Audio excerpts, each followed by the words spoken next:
Hello everyone, my name is Dylan Rambow. I'm a PhD student at Northern Illinois University. Today I want to talk to you about fundamental group of a topological space.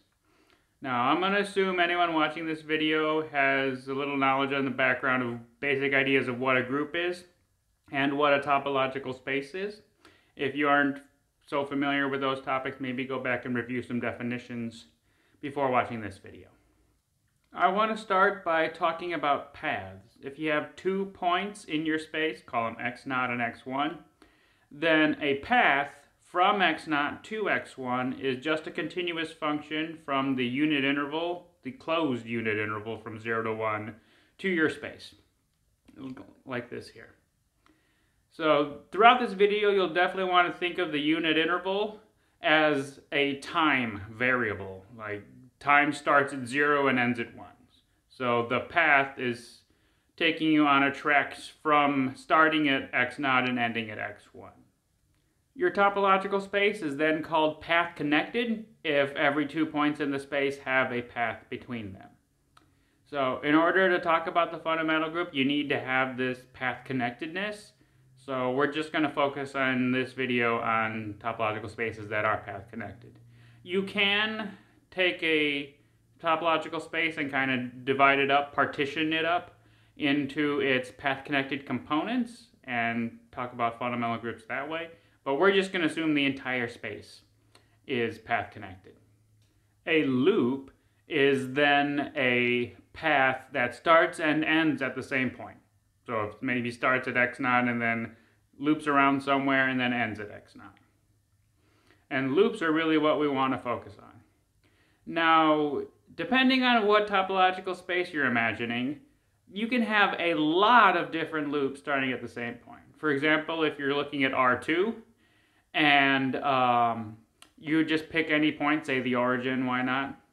Then any wiggling you do around and coming back, starting at the origin, going somewhere else, ending at the origin, that's a different loop.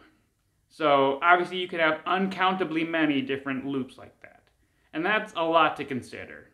So we want to try to find a way to decrease the number of loops we need to consider, and of course do it in a rigorous way. If we have 2 different loops, f's, call them f and g, starting at the same point x0, we're going to say that they are homotopy equivalent if there is a continuous function like this one here. So if there is, we would call the function capital F there a homotopy from f to g. So let's unpack this definition here. The whole idea is that the loop that is f can be continuously morphed somehow into the loop that is g.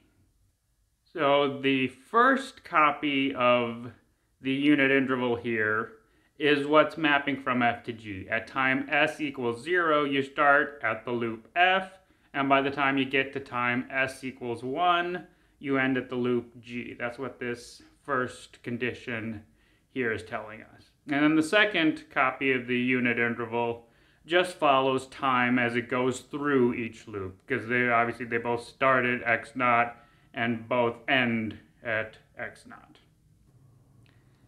So this definition does indeed define a equivalence relation on the set of all loops. I encourage you to verify that. The equivalence classes we get, we call them homotopy classes. And in what will hopefully be unsurprising notation, we denote the equivalence class containing the loop f like this. Since loops have the nice property that they start and end at the same point x0, that gives us a way to define a concatenation of 2 loops, like this here.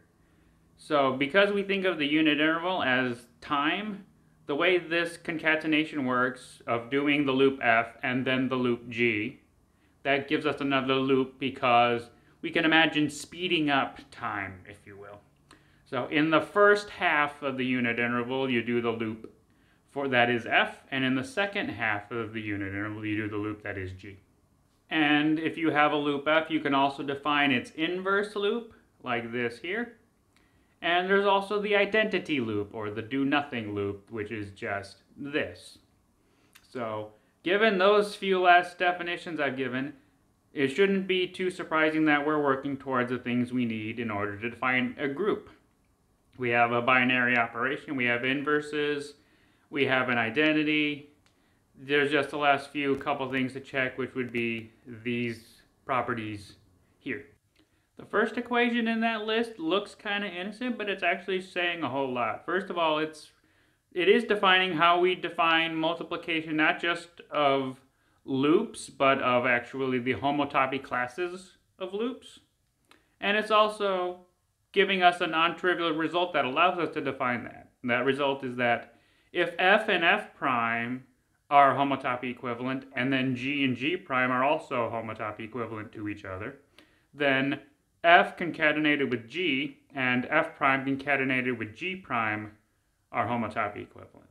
Because of that non-trivial fact, that's what allows us to be able to define the concatenation, really, the multiplication of homotopy classes. And of course, the other two bullet points there are the fact that inverses work like they're supposed to, and associativity, the other important axioms you need in order to define a group. So this actually gives us enough now to properly define the group. So the fundamental group of what we call is the pointed topological space X paired with the base point X naught is the group we've just described. It's notated like this here. So first of all, the pi that you see there, this shouldn't be surprising, hopefully. It has nothing to do with the real number 3.14 blah blah blah blah blah. It's just a different use of the Greek letter. And the subscript of 1 should make you think, is there a pi sub 0? A pi sub 2, pi sub 3 maybe? There are. Pi sub 0 is just the set of all path components of your space. So if your space is path connected, then that's just not very interesting. It's just the same set. Otherwise, it's just the set of path components, not even a group. Pi 2 and pi 3 and etc. and keep going on. Those exist as well. Those are the higher homotopy groups of your topological space. Those are a little bit harder to explain and perhaps beyond the scope of this short video. Maybe save that for a future video or look that up on your own if you like. And also, if your space is path connected, then it actually turns out that no matter what base point you choose, you'll get the same, up to isomorphism really, fundamental group. So often we drop the notation of, drop the x naught from the notation and just write pi 1 of x for the fundamental group of that topological space. So this fundamental group gives us a really important invariant of a topological space that we can use to help determine if two topological spaces are homeomorphic or not. And that's because homeomorphic topological spaces will indeed have isomorphic fundamental groups. However, that implication does not work the other way around. Rn, the fundamental group of Rn, is trivial for all n. However, there's a famous result in topology that Rm and Rn are not homeomorphic unless, of course, m is equal to n. What I'd like to do next is just to describe the fundamental group of a couple interesting spaces. Sadly, in a short YouTube video like this, we don't have the time to dive into all of the gritty details to prove these fundamental groups fully rigorously. But hopefully I'll give an overview as to why the fundamental groups of these spaces are what I say they are. One topic I will mention that is kind of needed to study in order to really prove these results rigorously is the topic of covering spaces. You can read about that in any good topology textbook. The first topological space that I want to investigate is the unit circle.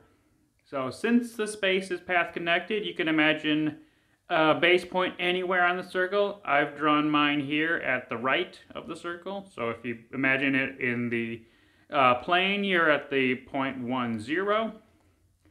And so you have to ask yourself, what are some of the different ways I can draw a loop staying within this space, starting and ending at that point? Well, I can do nothing. That's the identity, that's obvious. I can loop around in a positive angle as many times as I want. or I can loop around in a negative angle as many times as I want. The hand gestures I just did might look backwards to you, but they look rightwards to me. And so now that we have this set of loops, it seems like you have a positive number for however many times you want to loop around, and a negative number for however many times you want to loop around going in the negative direction. So, the couple things you have to convince yourself of in order to actually prove now that the fundamental group of the circle is isomorphic to the group of integers under addition is a couple things. One, does that list I just described exhaust all of the possible loops? And yes, it does. In my opinion, that's not too hard to convince yourself of. The harder thing to convince yourself of is that looping around the circle twice is actually not homotopic to looping around the circle only once. That's a little harder to convince yourself of, in my opinion. One thing that you can study that'll help you convince yourself of that is a concept of lifts. By that I mean lift your loop from mapping from the unit interval to your space to looping from the entire real number line to your space. And in general, I'll just mention that lifts like this are a really useful tool to study that come up in all types of different algebraic settings. The next topological space that I want to investigate is the figure 8.